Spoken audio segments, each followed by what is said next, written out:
All right, everybody. Welcome to the Business Roundtable Podcast. Glad to be back with you again. I'm David Carr, your host, owner of Steward Your Business, and I'm super excited to have a fellow coach with me from Wake Up Warrior. We've been training and working for years together. Aron Kolosik. Glad to have you here, Aaron. He is the founder of Unstuck. I'll give you a little background because Aaron's got a lot of impressive credentials. But he has worked with as an executive with over $3 billion company. He's seen the numbers, former Fortune 50 executive, and just has a wealth of knowledge and background. And so I just want to say, Aaron, thank you for coming on the Business Roundtable podcast. Thanks, David. I'm glad to be here and excited just to share with you today. Yeah, no, I'm super excited. So Aaron and I were talking, and one of the things that he brought up, I think is super valuable as a business owner, whether you're the owner or you're a leader in the organization, an entrepreneur, as Aaron was working, helping grow these organizations, is the question was, how do we know, we're winning? How do we know we're looking at the right things and actually winning in business and maybe more in life? We had a fellow colleague on a past episode, Matt Wilson, who talked a little bit about this too. And I think Aaron's got a unique perspective, having worked for such large organizations and seen them grow across the world. And Aaron, I'm just excited to dig into this question today. Like, how do we know we're winning as a business owner or leader in the business? Yeah, I think it's a great point, David.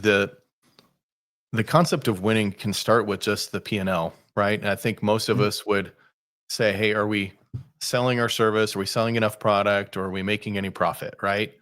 And I think that's where it begins, right? And in a publicly traded company, that's really the critical piece. And mostly in publicly traded companies, they're looking at how much did you grow year over year, right? And so that becomes a real big emphasis.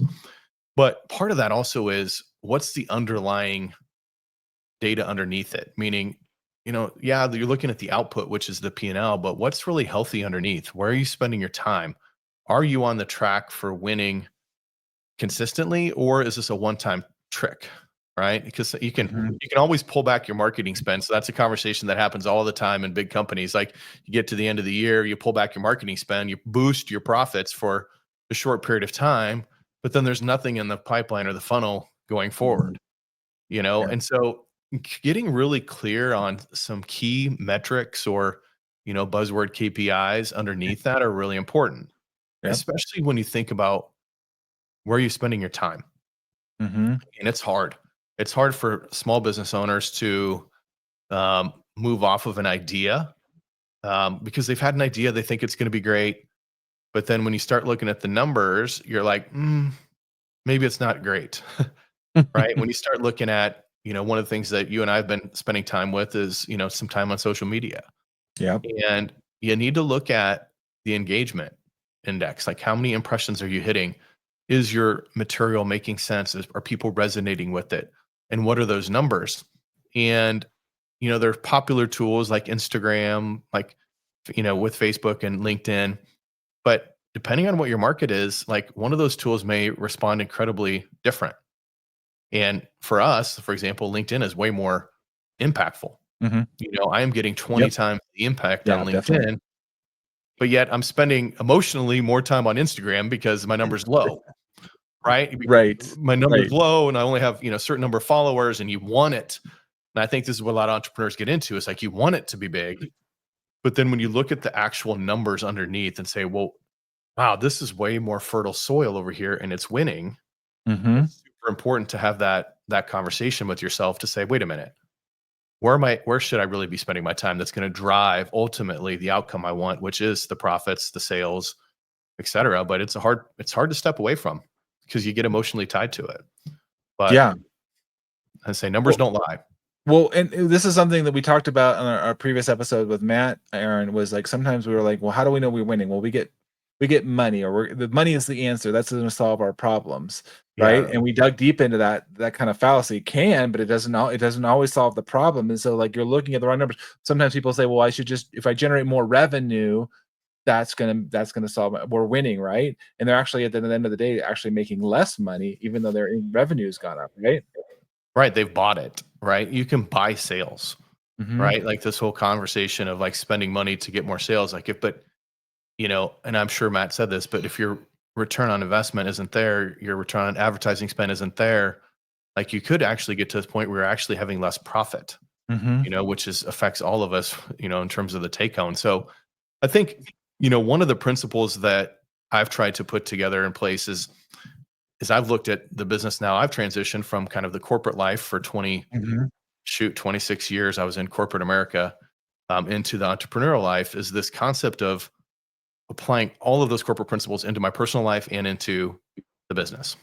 Mm-hmm. And part of that looks at this conversation of adjustments. Like, what is your rhythm on checking your numbers? And so quarterly business reviews are a pretty big topic in corporate America. Like, we all have Yep. QBRs, it's a thing. So we've got to go review a bunch of different metrics. It's not just sales, and it's not just profit. It's how is our marketing doing? How is our operations doing? What are our efficiencies looking like? What does our safety trend look like? What's our customer service look like? What does our inventory dollars look like in the balance sheet? So we're looking at all these metrics, and the whole point is like we should be making adjustments, Yep. right? So Yep. if you're not looking at the numbers, and we just talked about an example um, together earlier, this Mm-hmm. conversation of I'm getting some good email traffic working in my business right now, Yep. but I'm not getting conversion on the back end. So I've got a good problem, which is I'm driving some traffic. Mm-hmm. But if I ignored the conversion numbers, I wouldn't make the adjustments, Yep. right? And so the whole point of seeing some of the numbers is what are the things that you need to adjust to get yourself back on track?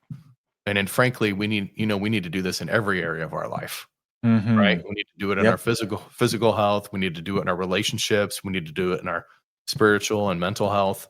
Like, is something working or not? You can check the Mm. box for so long, Yep.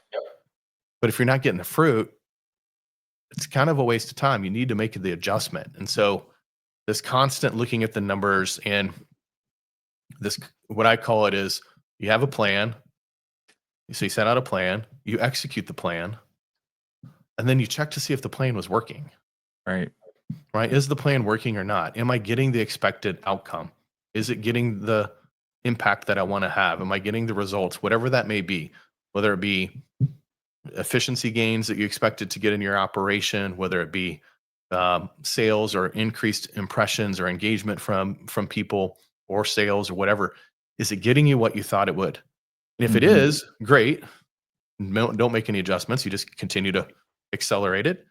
If it's doing what you thought you would do, but something else is not working, then go adjust that. But also, if it's not working, you make the adjustment, right? You either decide to problem solve it and say, why isn't it working? Or you scratch it and you Yep. go implement another plan. And I think that we're too slow to make those changes, Mm-hmm. right? I Yeah. think oftentimes that's what happens. Yeah, you've worked for large organizations and maybe they haven't made that. So talk to me a bit, Aaron, because I love, seeing your journey, having been alongside with you, getting trained, and you made this you made this pivot, you made this adjustment of, hey, look, I was in the corporate world, I was doing these things, and the numbers at the end of the day, in a way, didn't add up for you, like how I'm going to live my life. And we just talked before we started recording, like, hey, what are my numbers? What is my life going to look like going forward here? So somebody that's had a very, very successful career in corporate America and deciding to make that move and make that pivot, if you will, into Unstuck. Talk a little bit about that journey. Yeah. I mean, it's, when I made the move into the last role, I was the chief supply chain officer, as David mentioned, at a company over a little over $3 billion, reporting to the CEO, part of the C-suite, presenting to the board. Um, I loved what I was doing in terms of the work. But a couple years into the role, I realized that I could be successful there. I was being successful, but I was a little bit empty, Mm. right? There was this piece of me that knew that there was something more. Mhm. And as I started exploring what that looked like, and I took a step back and thought, what brings me the most joy in life? Like, truly, truly, besides spending time with my family, which of course is there, um, it's really helping other people get to that next level. right? Like when I look at people that I've coached through the years in the operations or at work, when they present in front of a VIP tour, or they present in front of somebody else, like that level of pride of helping them along their journey, like Mhm. that really fuels me. And so I think all of us get to a point where there's this piece of purpose Mhm. that we're seeking because you've kind of got all of the things, Yep. right? I had all of Yep. the things, like in terms of the rise up the ladder, I had all of the things. Yep. But there still was this piece of purpose that was missing. And so that started a couple years ago and then culminated as I started taking more classes. I started a small group class, workshop, and saw what was happening with the people that I was working with and realized here about 2 or 3 months ago, like, this is what I want to do for the rest of my life, right? Mm. I want to help people who are stuck. Like, that's why the word is called Unstuck. It's because Yep. oftentimes we get stuck and sometimes we don't even know why. Mhm. And we're just in that place where we just need to figure out, we need somebody else to kind of give us that push Yeah. or expose to us, like wake us up to what we're missing. And Mhm. that those classes went incredibly well. And so, yeah, I made the leap in September, mid-September, to say, you know what, I'm going to do this for the rest of my life. And so we're going down the entrepreneurial journey, which is different, right? It's Mhm. absolutely different. Yeah, you've gone all in, and I mean, Aaron, I think there's people that I really like the name getting, unstuck, um, and the fact that again, people challenging what is winning, and you brought up like maybe asking themselves some questions as Yeah. to evaluate what is winning. And I know that we were talking before we recorded, there's some key principles that you've incorporated into Unstuck. Maybe walk us through some of these, about some things that, as a business owner, as a leader, if you're feeling stuck in your business, you're like, I think I should be winning here, but I really don't feel like I'm winning. Like you said, I'm really kind of like left a bit empty here. And this, all these numbers say I should be winning, but at the end of the day, I don't feel like I'm really winning. I don't feel like I'm having the influence, the impact that I really believe I can. Can you kind of walk us Yeah. through that? Yeah. Yeah. I think, the first realization that I've had through the 25 plus years playing this game of life is um, that our lives are really not just about one thing. Like winning, defines about, you can define winning at work, you can define winning at home, you can define winning physically, you can define winning with purpose or connection or mental clarity. Um, Once I realized that those aspects of, like, hey, what winning looks like is having all of those things in harmony, Mm, right? And part of this work, I mean, everybody talks about work-life balance as a topic, right? yeah. Like, and it's impossible today to have work-life balance because the lines are so blurred, Yeah. right? It's like, Yep. we're here on a podcast and, the Mhm. door's right over here, and you never know, my wife may come in, like, or the dog might start barking, or, something happens. And so it's impossible for us to, really separate that. And especially with Mhm. technology, right? Like, I mean, Yep. you got a phone in your pocket or whatever it is. Like, so work-life harmony Mm, is probably a better word. And so as you mm, start thinking through that, like, what winning for me looks like is this kind of principle of the law of the weakest link. Um, I went to a conference when I was 26 years old.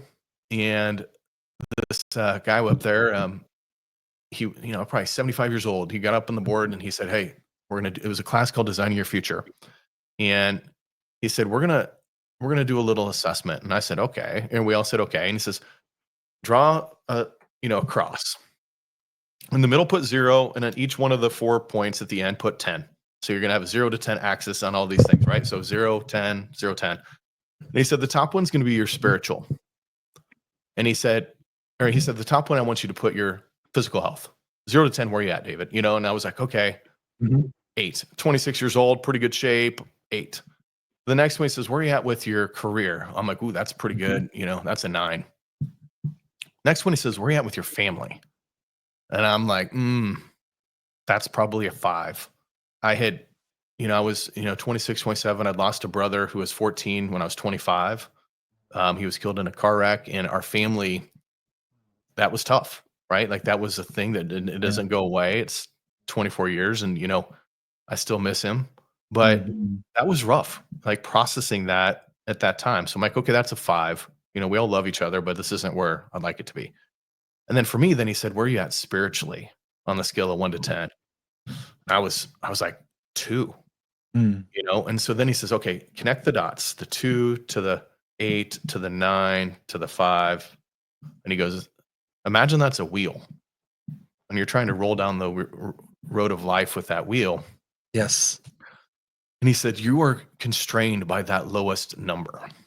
These things must be in harmony. And so it's not that we need to take the 8 back down to a 2, but if that 2 and those 5s, you need to work on those if you want your life to have a greater impact in this world.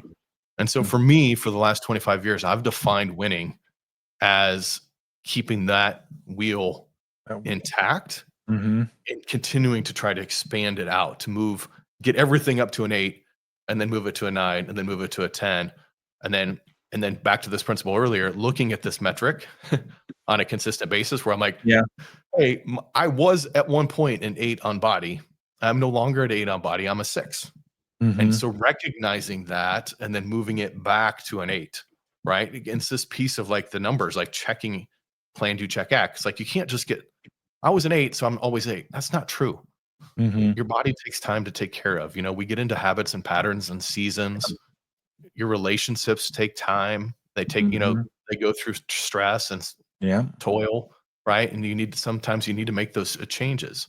And so for me, that principle of the law of the weakest links, like that's really kind of like this weakest link in the chain, whichever one it is, like whatever that you put stress on that load, it's going to break in one of those areas. Right. So that's really important for, I think, your listeners to understand, like this concept of winning has to be defined as more than just one element. Yeah. And I know we incorporate that in our warrior training. We actually had a conversation using another one literally called the wheel of life. There's different ways of evaluating this, but how often we don't even ask, or we're not even clear on that. Like, have we even assessed, like this gentleman took you, look how influential this had this when you're, 26 there, but we haven't even taken the time to assess, right? Right. We're not even looking at it. Right. Like, half the time we're not looking at it and we're trying to solve a problem with the same level of thinking that got us there, right? I think that's one of the Einstein quotes. Like, you're never going to solve the problem with the same thinking. Right. And that to me, and I still have the journal. It's over here actually in my drawer from when that happened, when I went to that. It was such an impact for me that, that's why it's a founding principle of Unstuck. And that's why one of my biggest things is I have an assessment that people can take at unstuckmasterplan.com that I just want you to take the assessment. It's free. Like, because it literally changed my life. Because I was a 2 on spirituality, I went down that path for several years because I knew nothing about it. Right. And I was educated in the church, but yet I kind of had walked away because I felt really guilty all the time. And it was not a good taste in my mouth. I didn't understand grace. I didn't understand I was created for a purpose. All these things were like far from my mind. It was really about, did I mess up? And if I died tomorrow, am I going to hell or heaven? That was pretty much it. Yeah. But once I was aware that might be a constraint on my life, again, because I was not aware of it prior to looking at that assessment, I was like, well, I need to be curious about this. Well, what if that actually could open up another level of performance for me? Because guys, running this game, whether it be entrepreneurial game, the corporate game, like stress comes. Yep. And so what do you rely on when the stress comes? Is it just yourself? Right? If you think about it, if it's just you and I, David, and we're just relying on ourselves, like we're in trouble, Aaron. We're in trouble. And so it's like, oh, I probably need to do that. And along the journey, you learn different tools, right? So I think this principle of the weakest link is really important when we define winning. And back to that other principle of like the plan, do, check, act, where we have a rhythm. Like, what is the quarterly business review you're doing on your life? So I take that assessment myself every quarter because I drift. We talk ourselves. I mean, it's like, I remember lifting weights in college. Like, I don't know if you've ever put on a bunch of weightlifting, but like, you start getting stronger. You convince yourself that you're not getting fatter. Right? You're getting heavier. You're getting heavier. You're getting bigger. You're getting stronger. Like, I'm ripped. Well, you take a body fat test. It doesn't lie, right? It'll tell you not arbitrary. I mean, it gives you quantitatively what your number is. And so that way you can't convince yourself, because you will convince yourself without something to measure it against, right? Yes. And that's the point of the metrics. Like, coming back to that, why do you have to have something to measure? and define winning, it has to be measured by something. It's just emotion. Emotions are fleeting. Emotions, one week you'd be super high. The next week you can be super low. And we need to be objective and take a step back and say, that's the metric. That's the bar that I'm setting for myself.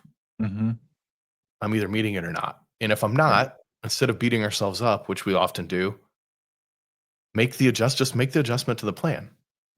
What do you need to do different in your business? Right? If you're not driving enough traffic, like, okay, what are the changes that you need to make? How can you brainstorm it? And in today's world of AI and other things, like there's so many, like I feel like there's cheat codes everywhere. Right? I mean, I'm an early Nintendo guy, like first gen, right? Yep, me too. And there was a video game, I don't know if you remember it, called Contra. Oh yeah. Yes. And there was a cheat code on that Contra game. Do you remember it? I don't know. I don't remember that, but I remember cheat codes. What to like get it so you would like have unlimited lives or something or whatever. Yeah, that cheat code, I'll never forget it. It was up, down, left, right, BA, select, start. You did that cheat code, and all of a sudden, you had unlimited lives. And I think you started with the best gun too. You know, like it was. You're like, so it's game on. It's game on. But ChatGPT, Claude, you know, all of these different things are available to us today. But you're only going to use them to solve. You should be using them to solve problems. You know, and you only solve problems when you're looking at the numbers to say you have a problem. Or are you asking the right, question? I mean, this is where you come in or I come in, helping as a coach, right? You're reflecting back. Are they asking the right questions?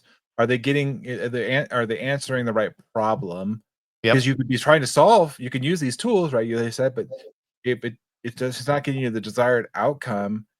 You're like, well, that didn't really help us. Yeah, I mean, we're solving lots of problems, but not really getting us this. Which leads you to one of those other principles we talked about, which is you're not alone. I think there is this. I think it's part of America's history and part of our national pride, which is the words "I'm a self-made man" or "a self-made woman." Yep. Like at the end of the day, when you think about your legacy, nobody really cares how you got there if you do it right. Now, if you did it wrong, they do care, right? Meaning you didn't do it with the right principles, values, you burned people along the way. Certainly that's not good. But what I mean is, why would you not want to share your success with somebody else? Right? Like at the end of the day, you want people clapping that you made the climb. Right? And people clap who made the climb, who felt like they were part of the journey.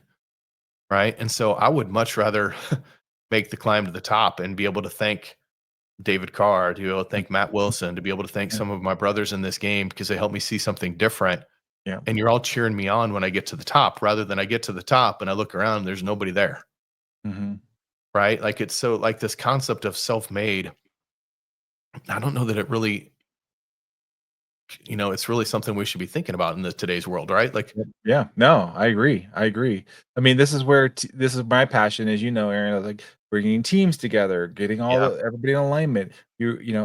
Yeah, yes, we have all these tools, but at the end of the day, we're human beings. We need relationship. We're not meant to go alone, like you said. It's not designed that. I mean, and that's why I wanted you to have on the podcast here.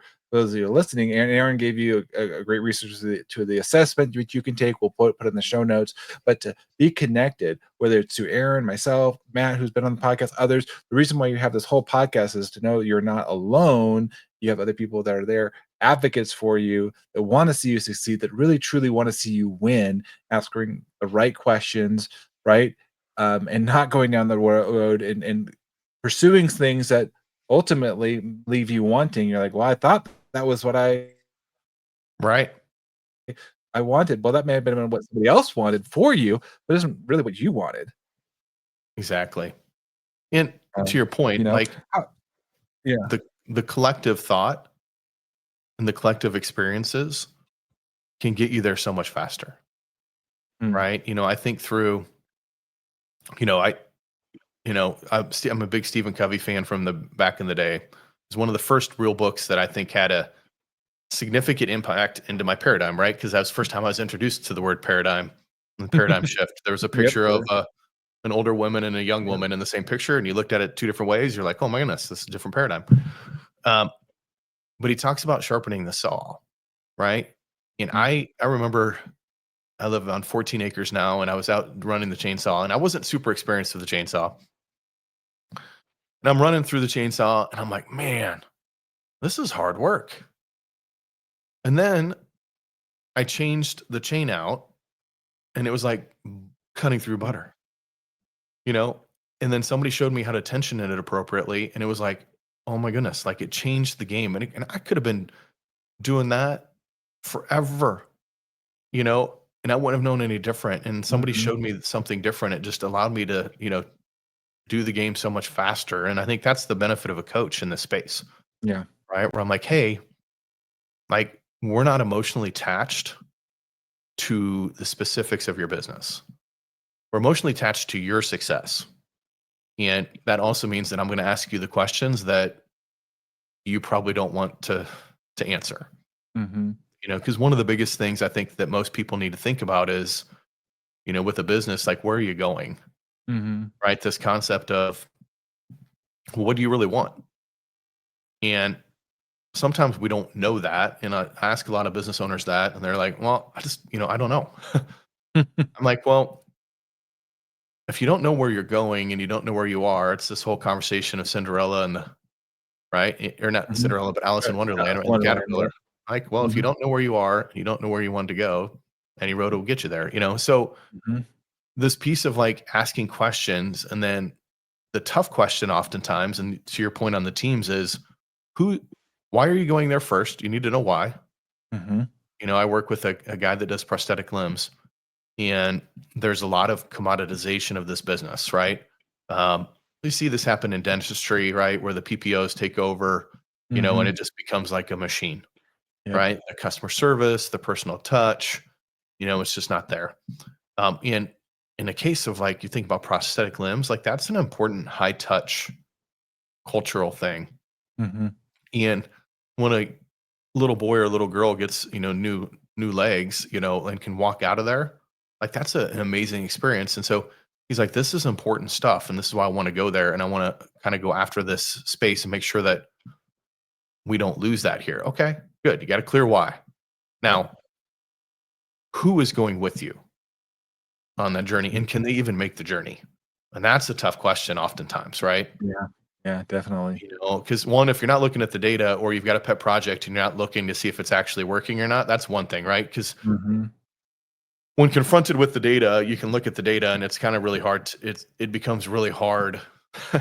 Say, Aaron, we need to keep doing this. So I'm like, mm, it's not working, Yeah. but it's the numbers. And I'm like, it becomes pretty obvious. Yeah. And you can make that even though you're emotionally tied to the project or whatever it is that you're, the thing that you've implemented. But man, when I start to say, can Sally make the ride? But like Sally's been with me for 10 years. And I'm like, I understand. But if we ask Sally if 10 years from now you told her that the reason why you never made it there was because you didn't let her go, I'm pretty sure that Sally would understand, Yep. right? Because Mhm. she does care for you, but at some point, like you're gonna have to make some tough decisions when it comes to who's going along with you. Do you have the Yeah. right people? And are they in the Mhm. right seats? Mhm. Right? It's like right people on the bus, and are they in the right seats on the bus? Right.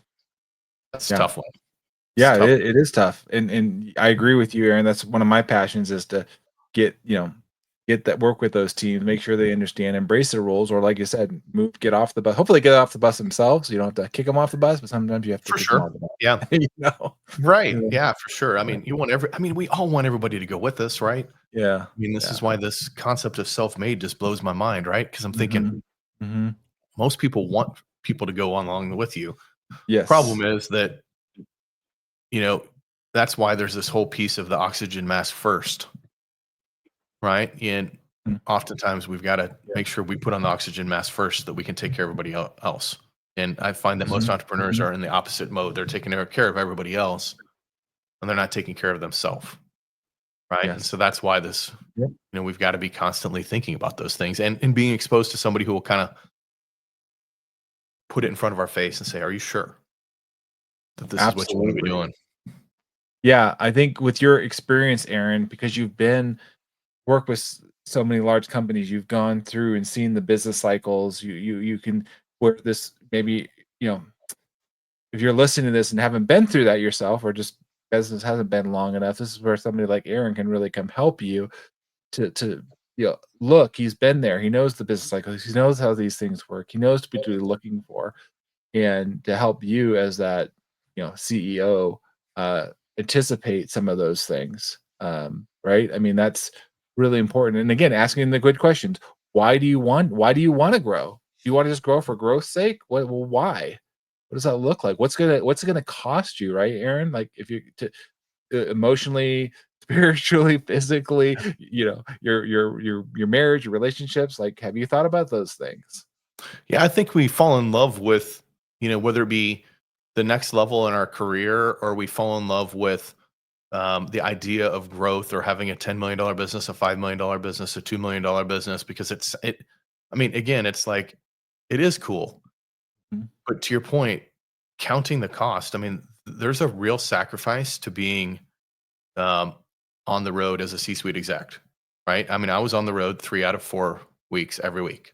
Mm. Now, Monday to Thursday. I mean, I was able to work it so it was like Monday to Thursday most weeks. So I'd leave on Monday sometime during the day. Thursday night I'd be home. So yeah, 3 nights away. Mhm. But that's still an investment or sacrifice into the business. Like, that's a Mhm. reality. And I could do it at the latter part of my career because my boys were older, right? Mhm. They were self-managed. There wasn't, the load on my wife at the time wasn't there.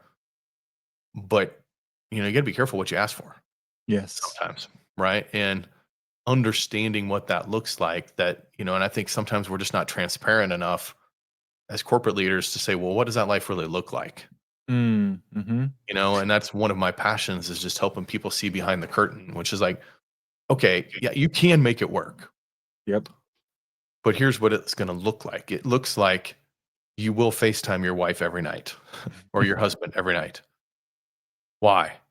Because they need to see you, right? And it's like, well, no, we Mhm. talk. No, they need to see you, right? Mhm. It's a piece of like connection that's different. And, thankfully we have those tools today, or Yeah. text your wife and kids every morning, Mhm. when you're on the road, so that they know that they're the most important things to you, no matter what is happening during the day, no matter where you're at in the world. I mean, if I was in Singapore, if I was in India, if I was in France and Germany or Mexico or Panama, wherever I was, my Mhm. family would get a text message, right? They're like, okay, Mhm. 98% Mm. of the time, the boys would never respond, but they knew, Yeah. right? They knew what was going on. And so, like, those are things that you have to do to kind of survive that. You have to take care of yourself physically to survive that Mm. grind. Mhm. And, there's some things that can get in the way, like alcohol can be a significant problem. Mhm. Again, I love a good beer and I love a good bourbon. There is no doubt to that. But you better have some rules, Yeah. right? What Because, are the rules you wanna live by? Yeah. yeah, and you better have some rules with that, like to say, hey, no, two's good, Mhm. like, because I don't want it to affect everything else. I mean, we're not like this isolated ecosystem, right? Like, Mhm. everything affects everything. You have too many Mm. drinks the night before, you get up the next day and you're trying to be sharp and be completely mentally prepared. Mhm. It's going to have an effect. Yeah. Might have been worth it, but just don't enter that knowing that it doesn't have an effect, because it does. It Mhm. truly, all these things affect. If your family's in, this is one of the things we talk about often, David, with Yeah. clients. Like, you you need to address, you need to do the preventative maintenance Mm. on your life before you have breakdown maintenance. Mhm. And Mhm. the cost of breakdown maintenance and operations is 10 times more than a preventative maintenance task. Right. So in operations, if I'm, you know, constantly doing my lubrication activities, making sure the gearbox is full, or I'm changing out a part before it fails, because I know it fails every 3 years, and a belt fails every 3 years, I'm changing it out every 2.5 years before it breaks. Yep, yep. It keeps the machine moving. You got to be doing that in your personal life too, So true. physical life too, you Mhm. know, everything, your spiritual life too. And if you're not, Mhm. again, kind of comes back to how we started this conversation. If you're not looking at the numbers, you won't know to do the Yeah. preventative, right? Because you drift. Yeah, we all do. You We just don't drift. measure off of anything. If we're not tracking it or looking at it, we don't have any sense of it. I mean, that's the beauty if you do track and you do this, and if you get off course, we can, Aaron can help you get back on course. It's like, okay, well, that's my Right. North Star. That's where I've got to go. And but I don't know exactly how to get there. Right, Aaron? So you're like, okay, let me be your Right. And that guide. may be the Right? case, right? There are tools and systems and processes we can put in place that can get you time back. I mean, that's part of one of my biggest passions is helping people with their time. Um, it's probably one of the biggest complaints that I hear is like, I don't have enough time. And there's a reality to that. And then there's fiction in our head, Mhm. right? Because I think one of the other principles is like our stories determine our future. And Mm. so whatever story is in your head is your reality, right? That's your reality. If you think you don't have Mhm. time, you do not have time. I don't really care. Like I can, like it doesn't matter what I say. If you think that that's true, then it's true. I think that's like Now, Henry Ford said something like that. Whether you're right or you're wrong, you're whatever you say, if you that think you is. It's can, you can. If you true. think you Yeah. can't, you can't. Yeah. They're both right. Yeah. Right? It's like that is a thing. So oftentimes what I'll do is I'll have somebody do a quick time study on themselves. Like Mhm. where are you really spending your time? Like daily, every hour Mhm. kind of journal. Just where are you spending your time? Yeah. What were you doing? And I Mhm. think we often find that we're spending way more time drifting than we think. Yeah. Or Googling something else or chat GPT and something else or scrolling, Whatever. Yep. I mean, I have to imagine that average bathroom times have changed for men over the last decade, Oh right? boy. Yeah, yeah. True. I mean, it's Come true. on, we're Like, gonna get in and out, not so much anymore. not so much, not so much, like there's more to do in there. People Yeah, scroll. yeah, yeah. Yeah, yeah, So yeah. but I think just again, that's where I can help with folks to be like, again, let's help get the mirror in front of you to say, okay, well, what's really going on? Mhm, Let's look at mhm. the actual. And again, because I'm not tied to it, I can help you see it. Right, Right. And then we can put some strategies in place where I'm like, hey, here's the deal. right. Stop going to do that. Like I put a simple scorecard in place for my team this week that has all of my social media impressions, like LinkedIn followers, engagement, reach, um, all of my sales conversion, like the conversion on my email traffic, all that in there. And I'm now forcing myself not to look until Monday when the team populates that data Right. because that time that I am doing is not only important that it's that like the quantitative time. So if say I spent an hour on it, but the fact that it took me off task of something else Mhm. is even more impactful, Amen, yeah, that's really right? important. Yeah. We lose a lot of this of flow in terms of Mhm. getting the important stuff done that you only you can do because we're distracted and we just check something else. Like you just literally lost your groove because you allowed your brain to go, oh, I wonder about that. And you do it because everything's access to us, Yeah. right? Mhm. It's like so easy to get answers today. I mean, my parents, and I don't know about you, but my parents were never wrong, right? I mean, they were Yeah, never wrong growing you're never up. They were wrong, they they're were always never right. wrong. Yeah. And like I could argue till the cows came home, but like I'm from Iowa, so that's a good Right. analogy. But like they could never be wrong. Well, now all I have to, if I'm wrong, my son, my boys will be like, let's just check that out. Uh, It's so easy to get the data and information, and we're overloaded and bombarded. The algorithms just suck us in. yep. Like the worst thing that happened to me recently was that Google Chrome started populating your algorithm. Like instead of just having a blank page that says search, Oh, yep, yep, yep. it's got all that stuff underneath it now. Or it's Yeah, like, pulling oh, you in. they're pulling you in. It's like that's part of the game. And so I think back to the point of like with people understanding time is time is something that we have to continually manage. It's the only thing that we don't get back, right? Mm-hmm. And so really thinking through where we're spending our time, how we're spending our time, who's doing the work. Are you uniquely the only one that can do it? I mean, that's another Mm-hmm. one I hear from entrepreneurs like, well, nobody can do it as good as I can. Mm. That's probably true. But if they can do it as 80% as good as you can, then you need to delegate it. Yeah. You need to let them take it because that allows you to go do something that they can only do 30% or 40% as good as you. Mm-hmm. Like the impact of your team, your organization, your business depends on you working on things that you're uniquely capable of. Yes. And that changes over time as you grow. Mm-hmm. Yeah, You know, absolutely. Absolutely. Aaron, there's so much you're giving us here. I know we're gonna have you come back because I know there's some more sure. topics we didn't get to today Yeah, that we no were problem. looking at, you know. But I hope people are listening to this and you've planted some seeds here to ask and consider, am I winning? Am I asking the right questions? Am I tracking the right metrics? And if you're not sure, I, I encourage you to reach out to Aaron here. Yeah. And whether on LinkedIn or go to his website. We'll put all that information in the show notes so you guys can make sure you can connect there.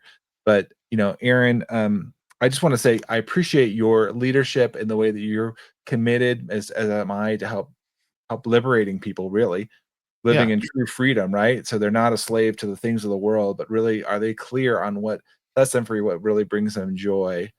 And I know that was one of the other principles that we talked about, like this idea of, you can be happy and you deserve, you can actually have that and find that joy. And I maybe as we're wrapping up this episode, this version Yeah. of it, just lasting thoughts, parting thoughts is, if people hear what you've shared today, you would want them to really, hold on to. Yeah. I Last think um, this, as David mentioned, this piece of you deserve to be happy is a foundational piece, right? And where there's discomfort, we need to go after it and be intentional about m- getting it out of the uncomfort zone, right? Mm, So if you're unhappy with something, you don't have to stay unhappy. And so this piece of being stuck oftentimes is like we take the blue pill because we think that that's the way it needs to be. And the reality is it doesn't. And so mhm, sometimes you need other people to help you see that, like David or myself, to speak truth into you. And David and I were both part of an event, I think, back in 2020. yep, And yep, in this event in 2020, mhm, I wrote down those words, you deserve to be happy. And I had heard it not because I mean, partly I heard it from God, but mhm, partly I heard it from other men in the group, yeah, right? They're like, Aaron, you're trying to solve an unsolvable problem. I was trying to solve a problem of a micromanaging boss at a senior vice president level. I was responsible for $3 billion of business in mhm, that space, and I'm getting 50 emails a day. I couldn't solve the problem. Like the problem was a problem that she was creating. And so what people helped me see is that I deserve to be happy, which then allowed me to get out of the boat and go do something different. And it allowed me to put my faith into action, which allowed me to do some things that I didn't even think were possible. Right. And I think yeah, that's an important thing is like, if you're not living in faith in terms of taking some steps, like you have the opportunity when you're unhappy, right? To yep, take a step out of that and take that leap of faith. And I did, and it changed the course of my life, right? It changed the course of my family's life. It changed the mm, course of my life, and then hopefully the countless others that we continue to affect with Unstuck. So please hear that you deserve to be happy. And if something resonates with you as you're listening, you know, go take the assessment and see if that's where the weakest link is. And mhm. that'll help you put a plan in place to go after it. And, I'd love to sit down with you and have a quick call if that was the case, right? Just to kind of help give you some ideas of how we can go through that free of charge, just to kind of have that conversation. Cause that's what I'm passionate about helping people do is get unstuck. Awesome. Thank you so much, Aaron, for being a part of the podcast. We'll have you back. Maybe we'll get Matt on here. We always like to have other voices Love it. back in Yeah. group. So it's wonderful having you here. Thanks for sharing your knowledge, your experience with all the listeners, and we'll look forward to having you back another time. So thanks everybody for listening to the Business Roundtable podcast. Until next time, take care, everyone. Thanks, David.